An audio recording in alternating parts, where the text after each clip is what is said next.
All right, so thank you very much, Rabbi, for finding the time in this busy time. And we are back to episode number 10. So thank you for joining us for the Rabbi and the Dermatologist. He's the Rabbi, I'm the Dermatologist. And today in episode 10, we're going to talk about an amazing Parsha. Probably one of the most fantastic chapters that has many symbolisms, predicts the future. Indeed, as you read it, you're shocked by how many of the things that are written there have come true throughout the centuries. And it's a story that I'll just briefly touch about. The Jewish people, the Jewish nation, Yaakov, also known as Israel, are standing on the verge of entering the land of Canaan, the land of Israel, promised land. And the king of Moab sees it, and Moab used to be in Jordan area. He sees that they're about to enter, and he's very afraid. He's scared. So what he does is he gets the most famous sorcerer to curse them, and he pays him a lot of money. He's to hire, and instead of cursing them, he ends up doing what he's being told by God to say what he will tell him. And every time he's there to curse him, and he tries different locations, maybe to curse from there, he ends up blessing them. And the famous words are, whoever will bless you will be blessed, whoever will curse you will be cursed. And he says, Ma tov olecha Yaakov, mishkanotech Israel, which translates, how beautiful are your tents, O Jacob, your dwellings, O Israel. And the other interesting story is the talking donkey, which was part of the same story. Right, of the story. So as he's going to make those curses, the donkey refuses to follow the path, and he's upset at the donkey, and then suddenly you have the donkey talking to him and saying, have I ever done none of your bidding? You know me for so many years. And he's not surprised, which is weird. He's not surprised, and he's telling, no, you've always listened to me. So if I don't follow, then there's got to be a reason. And then suddenly God opens his eyes, and he sees that there's an angel with a sword, brandished sword. And the donkey could see it, but Bilam, the great sorcerer, he wasn't a sorcerer. I just want to point out, he was a prophet. He was a prophet, in Hebrew, a Navi, that was similar to Moses.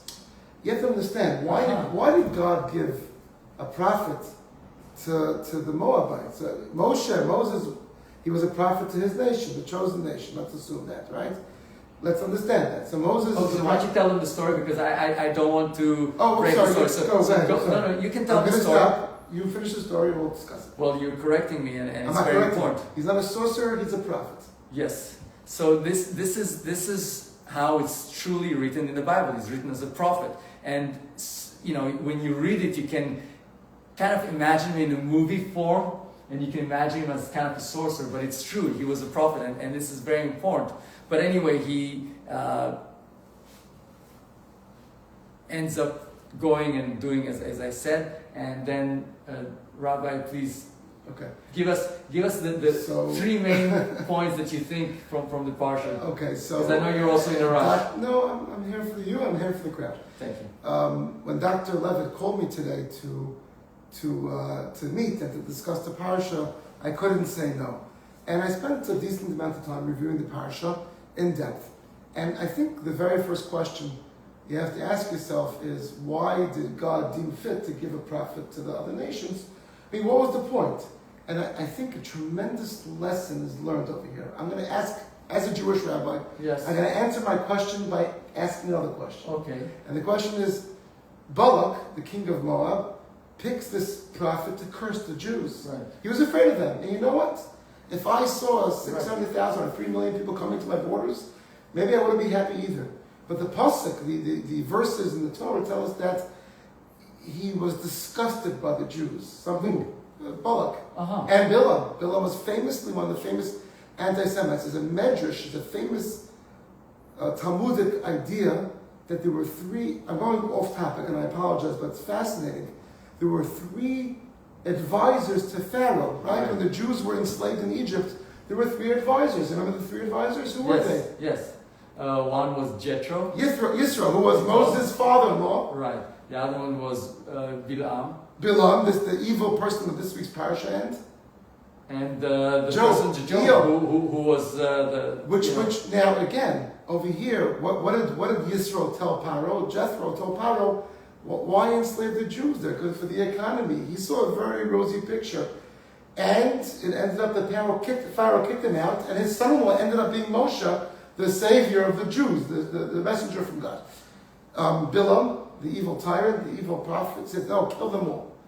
You're mimicking all the tyrants of the future. And he ended up coming back in this Parsha to finish his game. Job suffered his whole life. Why? What's the mida keneged mida, which means what's the quid pro quo? He didn't say anything positive. What a lesson for nowadays. Yes. You see someone else. Yes. Anybody, any nation suffering, you say something. The Jews are suffering in Egypt. Right. I'm quiet. Right. Passivity. Not my problem. Passivity. Or stay out of trouble. Yeah. Whichever way And this could go into a very quick whole of discussion of people's roles during the Holocaust, even now. We're not going to get into that now. I want to point out something, I think a lesson I learned today. And the lesson is Balak, the king of Moab, hired Bilam to what? To curse the Jews. The Sephardo, a Sephardic rabbi, asked the question, I think he asked the question, why didn't he ask Bilam, the prophet, the great prophet, on equal level to Moses, why didn't he ask him to bless their own nation to be strong? That's very, very beautiful. Meaning, how do you have competition in business? You have another doctor, I talk about that all the time, that some people, instead of being happy for someone else's success, they want to lower them, and by that they think that they will grow, which is the wrong thing to do. Right. You should use them to bring you up, as opposed to try to bring them down my to father, raise yourself. Yeah, my father-in-law, Dr. Reich, has a beautiful joke. He says, it's an amazing ophthalmologist. Yes. The Reich Center for Eye Care, today's sponsor. So he has a beautiful story. He goes, in America, if someone has a nice car and you're jealous, not you, but you say, I'm going to get a car also. You have a nice car, I want a nice car. Right. He goes, in the communist states, he says, if someone has a nice car, you don't say, I don't want him to have the car. So over here, the Jewish nation is about to go into Israel after years and years in the desert, and the king of Moab said, why didn't he ask the prophet Bilam, who was on a very high level, to bless them? It's an evil thing to do, destroy them. Right. And the Jews didn't mean them harm necessarily, yet he says, let's destroy someone else in order that we should be successful. It's a very big lesson in life, to live in a society. Right. You live together, like your lesson you said, like, there was a case once, a very interesting discussion happened. I think it was with Rabbi Kreisworth. He was a rabbi in Belgium. Mm-hmm. Someone asked him once, it was the center of diamonds. So a Jewish guy came to him once and goes, Rabbi, I have a problem. What's your problem? So he says, I have a diamond store. It's about 300 square feet. It's an exhibit in a diamond center. And I invested $50,000 to make it nice. And my friend opened one also across the street. It's also 300 square feet. Because I invested in the nicest things, and mirrors and diamonds, and he invested in the same thing. And he's doing double the business than I am. Why? And the rabbi said to him, oh, it's very simple. He's minding his own store. You're minding two stores. Beautiful. It's a lesson to all of us. So again, it's a very small lesson in this great Parsha. One lesson I took out is when you have competition, in this case, obviously Bilam was the paradigm of an anti-Semite. And so I love your lesson. Thank you. Thank you so much. You're welcome. Next time I won't ask a question. I'll just mind my business. You know what? Let me tell you. Go ahead. Whether we admit it in public or don't, we always have those questions sometimes in the back of our minds. Which question? The question is like, you know what? Why this or why that, or so sometimes people may ask that, and to myself I always try to push that thing out and say to myself, because people say, look at this person, look at that person. I said, you know what, I'm happy for them. Mm-hmm. So yes, that thing does trickle, and you're like, but then I say to myself, it doesn't really touch me. I'm happy for them. Let them continue to do good. If they do better, great. Maybe there's something I can learn from them. Yeah. But not like, you know what, I am in some way unhappy because they're doing well, or they're doing better. It's like, wow, There's great for them. There's a Yiddish Learn terminology. from them. In Yiddish, there's a word that's not translated into English. It's called fargin. When you see someone doing well, you fargin him, which means not only am I happy for him, I won't begrudge him. Good. It's a nice idea. Fargin, F-A-R. I mean, it's Yiddish, but it's a nice idea. That's one idea I came out of here. It's a small idea. Brilliant idea. Very important. I love the idea. Thank you. And the second idea I came up with, it's all in the Parsha. Parsha's Balak. If you have the art scroll Chumash, it's page 856. Is you find in the beginning of the Parsha the story that Bilam, this prophet who was evil, you can't deny that, who was an anti-Semite, there's no denying that, who wanted to kill all the Jews from the time of Pharaoh until now, until we'll see later on in the Torah he was killed eventually in war, but he hated the Jews. You see that he wanted to go with the Jews, but he was a prophet that was connected to God. So he asked God permission, can I go? Right. And God first tells him, no. He said, who are these guys with you? You should not go with them, God said. You can't curse the Jews. They should be blessed. Bilam understood that he's only a mouthpiece for Hashem, for God. He was a real prophet. He wasn't just a sorcerer that dabbled in black magic that doesn't exist, but he was a real prophet. He understood that he has no mouth other than what God tells him to do. So God says, don't go. And he tells the representatives of Balak, you know what, stay here, sleep here, and tomorrow morning I'll ask, we'll see. He was embarrassed to say that he's the great Bilam, the great sorcerer prophet, is under the auspices of God's control, which he was. He knew that. He couldn't curse anybody that God didn't want cursed. He was hoping he could, but obviously we'll see through the four prophecies that he just blessed the Jews because that's what God wanted. So the next morning he says, okay, can I go? So God came to Bilam at night. He says, if the men came to summon you to Balak, arise and go with them. What happened? First, don't go, now go. So what happened? God changed his mind? If God said don't go, you don't go. Right. The answer is, and I'm going to say it in Hebrew and then translate. B'derech sha'adam rotze lelech, halchad, he goes. Meaning we have free will. Right. When a person is remember the case of the Rabbin, the spies? Yes. Shlach lecha anashim. God says to Moshe, for years, why? I don't agree. Later on, Moshe was taken to task for sending the spies. Right. God said, but they wanted to go. Okay, go. It's the idea that we have free will. Every person in this world could do bad or good or bad. A person could treat his spouse properly, right? A husband could treat a wife properly, a wife, husband, or treat the kids properly. A person could take money he got from his business and go gamble in Vegas, or use it to help feed poor people. A person has full autonomy of choice in this world. God may organize certain things, but every action that we have in our world, and this is Bilam. Bilam says, I want to go. God says, okay, go. It's a wrong choice. It's a wrong choice.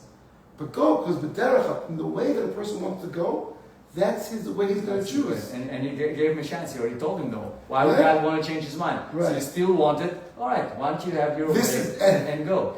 And this is where the story starts getting interesting. Right. Because he thinks he's going to be able to curse the Jews. And what happens? He's on his donkey. And the donkey thinks he's going to have his it's way. Like, what was that movie with the talking donkey? It's like Shrek. Shrek, right. Okay, that's a very funny comedy. But over here, it's a real thing. The donkey starts talking. That's an anomaly. Even the great prophet didn't really see that ever. And what's the lesson over there? The lesson, I think the third lesson I got, again, short notice, is the truth will always come out. Right? You think you're in control of your mouth, God says? I'm going to show you that a donkey that can't talk can talk now because I want him to talk. The donkey will talk. You won't. You won't curse the Jews. Beautiful. And we live in a society, I think, that we find so many truths coming out when we're fed lies. Perhaps, I'm not getting into politics. You can. But you will. I can. But fed lies by the media. Right. I'm not talking about Jewish necessarily, but in the world. About propaganda. Yeah. Right? About what's correct, what's not correct. People lived for 70 years thinking that communism, socialism was the way to go. And they were convinced until the implosion under Gorbachev. And then they realize, okay, I'm not saying Only the people there realize. The people here are still making the mistakes in New York right now. Decisions. No question looking through that. And we'll get to the mayoral race. I think the IRS came out with a new rule that rabbis of synagogues can actually tell you who to vote for now without at risk of losing the 501c3. It's a new rule. I'm not sure if it's new yet, so I'm not backing anyone yet. But not the socialist, not the communist. It always failed everywhere it is. But I think the great British Prime Minister Winston Churchill said that there's no decontaminant like sunlight. That's right. So God says to Bilam, the donkey can talk. You can't talk. And over again, Bilam goes to the mountain surrounding the Jews. JFK, I think. JFK. No, I think it was Churchill. I'm sure they're both. JFK. Whoever could Google and tell us who said it, let us know. The best decontaminant is sunlight.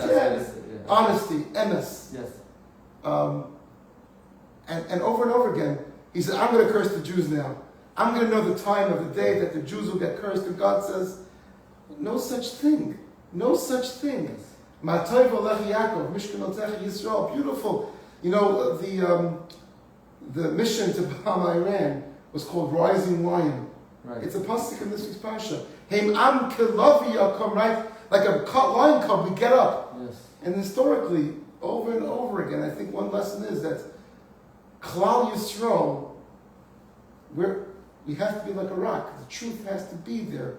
The Torah has to be espoused. Education has to be there. Generations have to be taught.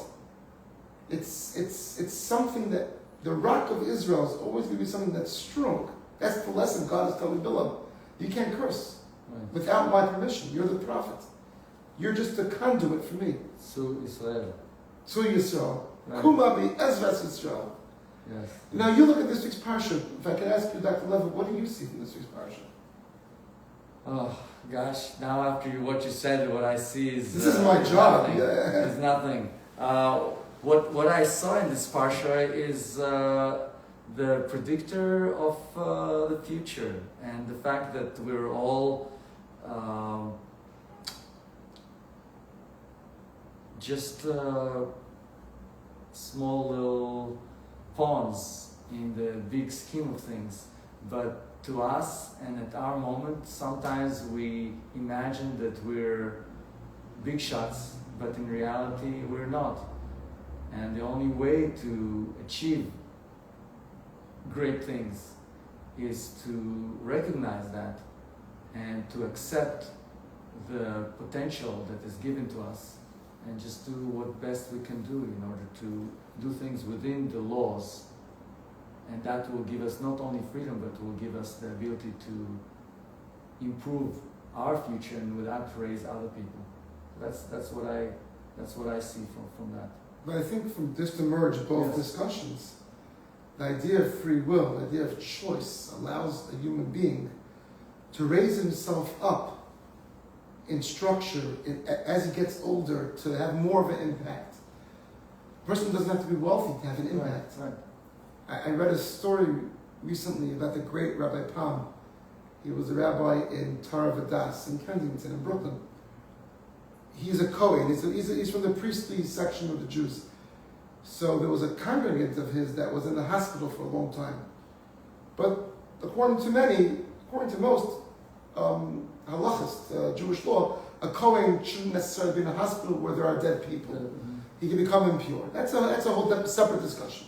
We actually talked about it in one of our... Oh, we did, yes. All right, Parsha Summer. So he couldn't visit. So what he did was, he wrote a letter. It took 5 minutes.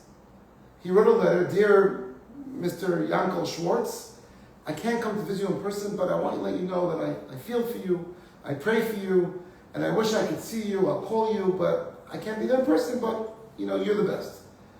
5 minutes he spends to write a letter. Back then there wasn't ChatGPT. So you have to actually write it. He sends it to the person, doesn't hear for 3-4 months. He hears that the congregant was elderly, he passes away, and there's a funeral. He goes to the funeral, he can't be in the same, there's a special room. Inside. There's a special room for the Kohen, okay. And he's listening to the rabbi of the children speak about the father who passed away. One rabbi got up and said, I didn't know the person that passed away, I'm the son's rabbi, but he must have been a very important person. Because anytime I visit him in the hospital, And anybody I know who visited him, the person who was sick in the hospital took out the letter from Rabbi Bilam and said, the rabbi, the Rosh Yeshiva, this gadol, this amazing person who loves me, he wrote me a letter. He showed it to everybody who visited him. And Rav Pam said, for 3 months, the person was in the hospital, Wow. and every day he got encouragement from my letter. You can imagine my 3, 4, 5 minutes I spent writing the letter gave this person 3 months Wow. of chizuk, of encouragement. That's beautiful. So our choices, you speak about Hatzalah. Herschel Weber was the founder of Hatzalah. You know what? You see Hatzalah, right? Everyone sees. Yes. You have Hatzalahs everywhere. We call them all the time in my office too. They come. They say anybody that calls Hatzalah a flat, they go and say, they don't ask person of the Jew. They're there. They're a Jewish volunteer ambulance. Wonderful. And there are many, over 100 throughout the world. And they went to Israel also. Yeah, amazing. In Israel there are 21 Hatzalahs. It's amazing, amazing organization. How was it founded? This guy, Rabbi Weber, who thank God is still alive, but an older man, he was once standing in the synagogue praying, and a person, I think it was a friend of his, had a massive coronary. And it took 27 minutes. They called 911. There wasn't Hatzalah back then. And it took 27, in New York, it took 27, 28, 29 minutes for a person to come. EMTs. And it was too late. Too late, right. And he overheard one of them saying, oh, if only I'd gotten here earlier, maybe it was CPR, I'm not a doctor or EMT. Right. Oxygen, we could have saved him. And he says, what could I do? Oxygen maybe could have helped. So he started carrying around an oxygen tank. And you know what? People made fun of him. Yes. And went to the Summer You told me the story. And went to the Summer and Summer says, you have the person. And it turned from an oxygen tank, an investment, to learning to be an EMT and CPR, and to a worldwide defibrillator organizations where tens of thousands a year are saved, transported to the hospitals in due time, record time. They come much faster. Yes. It's an unbelievable organization, and it turned into 100 separate organizations. It's an unbelievable thing. So you're saying that we're small pawns, but our choices in life, hopefully for the good, could have such an impact. Whether it's on our families, the choices we make. A pawn can make a checkmate. A pawn can make a checkmate. I hear you. I guess. So yes. So. Yeah, Oh, it's a good analogy. You're right. You have to be darn good for a pawn to make a checkmate. Yeah, well, 2 pawns. I guess if you get the other side, you could queen it. Become a queen. Become a queen. A pawn can become a queen. Yes, yes. Okay, interesting. Well, that was amazing, Rabbi. Thank you very much. And you had also another beautiful idea with Micha. Do you want to share it with them or no? I have to go. You have to go. Oh my God, you'll have to wait for next time for that. That was beautiful, Rabbi. Thank you so for joining much the rabbi and the doctor. We appreciate it. Any comments, please email Dr. Levitt. And any skin conditions, the Levitt Center for Dermatology. Yes. And any rabbinical question.